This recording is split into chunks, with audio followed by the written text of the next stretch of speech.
and welcome to your election breakdown. This is the Election Zone, and I'm your host, Kasia Caste. On this show, we will break down the facts about the upcoming federal election.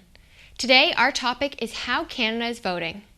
We'll break down how each province is planning on voting, and then we'll examine why these provinces are leaning towards certain parties and why others aren't making the cut. But first, let's head down to check in with Cole Deacon with all the analytics. Cole, break down for us how Canada is voting as of right now. Thanks, Kasia. We've drawn our results from the three most recent national polls of decided voters done by Abacus, Ipsos, and Nanos Research. Today we're going to look at Canada as a whole, but also we're going to give you a more in-depth look to give you picture by picture of each region during this race. Now, we look at national first and the big picture. Throughout early September, the NDP was leading at around 32%. But as you can see here, they began a steady slide mid-month, and now they're in third place with about 26.5%, with the Conservatives and the Liberals vying for the lead at just over 30%. Now, it's still a close three-way race, and any of the three leading parties could win depending on how those votes are distributed.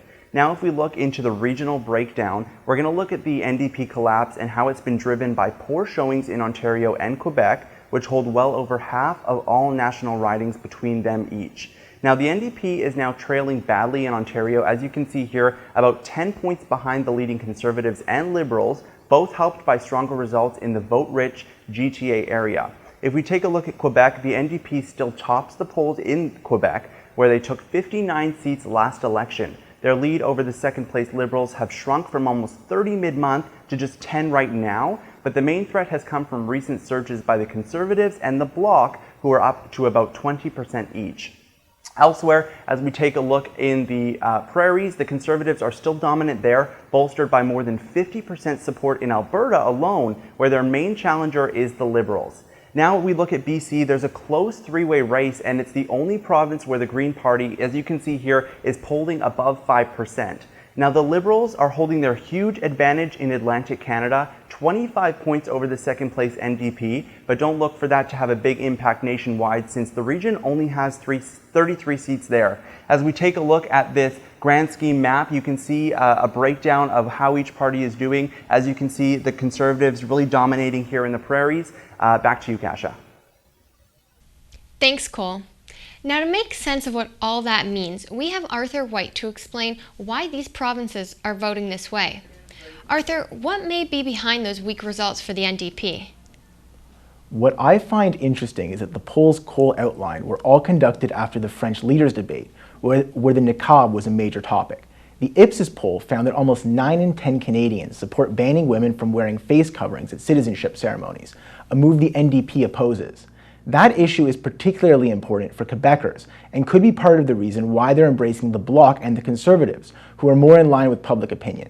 The NDP needs to hold on to the bulk of seats in Quebec to have any chance of forming a government. They still lead in the province, but if I were Thomas Mulcair, I'd be terrified if this downward trend continues. So what should we be looking for going ahead? I'd be looking to see if the progressive vote begins to coalesce around one of the two center-left parties.